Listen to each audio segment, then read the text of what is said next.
Aj vy máte problém vytrvať v učení dosť dlho na to, aby ste zažili skutočne plynulú úroveň?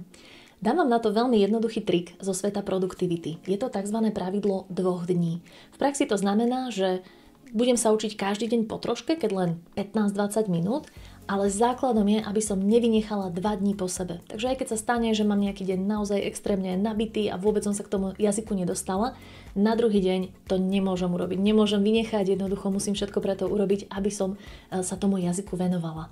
A takto si zabezpečím to, že keď aj sa stane, že niečo proste nevidie úplne, nedostanem sa k tomu, tak neprestanem s tým učením úplne, pretože toto je najčastejší scenár, že ľudia z toho vypadnú a už potom sa neučia 2-3 dní a už potom po týždni je strašne ťažké nabehnúť. Takže takéto jednoduché pravidlo vám to dokáže poriešiť.